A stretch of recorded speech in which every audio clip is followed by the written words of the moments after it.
বৃষ্টি আর চা perfect combination, তাই না?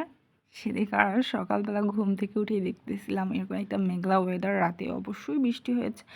এত ভালো লাগতেছিল বিকজ টানা এতদিন গরম ছিল, সেখান থেকে একটু বৃষ্টি দেখতে পাওয়া মানে অনেক কিছু। সো আমি তাড়াতাড়ি বেডটা গুছিয়ে নিলাম, তারপর আবারও ছাদে চলে গেলাম বিকজ এত বেশি মেঘ করেছিল, ওয়েদারটা এত সুন্দর লাগছিল। মানে এরকম ওয়েদার না অনেক ভালো লাগে, বাট রেগুলার না, মাঝে মধ্যে।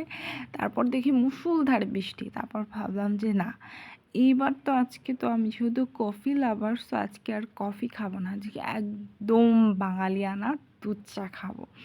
তাই যেমন ভাবা তেমন কাজ, চলে এসেই এই যে পানিটা বসিয়ে দিলাম।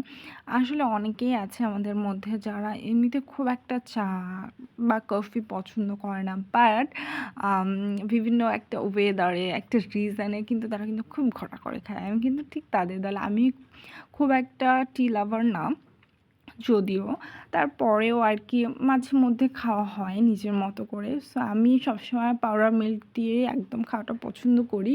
সো এই যে দুধটা যখন একদমই বয়েল হয়ে যায়, তারপর আমি কিন্তু মশলা চা খাই। সো আমি সেখানে গোটা এলাচ, তারপর এটাকে লবঙ্গ, সেটা দিয়ে খুব ভালো করে এটাকে বয়েল করে নিই।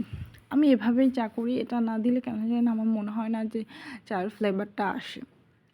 দেন এই যে লিকারটা দিয়ে নিলাম। আমি কিন্তু একদমই সুগার আরটা সবার শেষেই দেই।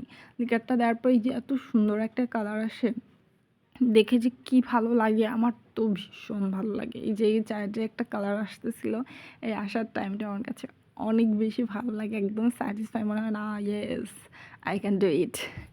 যাই হোক, তারপরে এই যে আবার চিনি দিচ্ছিলাম।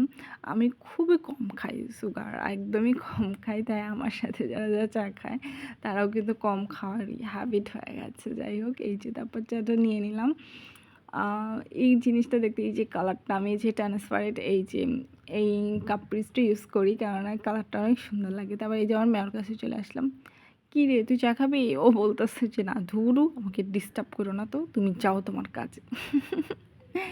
যাই হোক, এই যে বৃষ্টি পড়তেছিল, তাই ভাবলাম জানালার কাছে বসে একটু চা খাই, একটু ক্লিপ নেই, ভালোই লাগবে। ওয়েদারটা যেহেতু একটু বাইরে যাওয়ার কথা ছিল, বাট যেহেতু বাইরে যাওয়া হয়নি, তাই মন খারাপ করে বসে থাকার কোনো মানে নেই। সুন্দর করে বসে বসে বৃষ্টি দেখবো, চা খাবো আর এনজয় করবো, তাই না? যাই হোক, আমি বুঝতেছি না আমার এই পার্টটা কেন যায় না, বারবার রিপিট হচ্ছিল। এডিটিংয়ে প্রবলেম না anything, I have no idea. যাই হোক, থ্যাংকস ফর ওয়াচিং। আর যারা যারা আমার ভিডিওটা নতুন দেখতেছেন তারা প্লিজ লাইক করে দেবেন, একটা কমেন্ট করে দেবেন, আর ভালো লাগলে অবশ্যই শেয়ার করে দেবেন। থ্যাংকস ফর ওয়াচিং, আল্লাহ হাফেজ।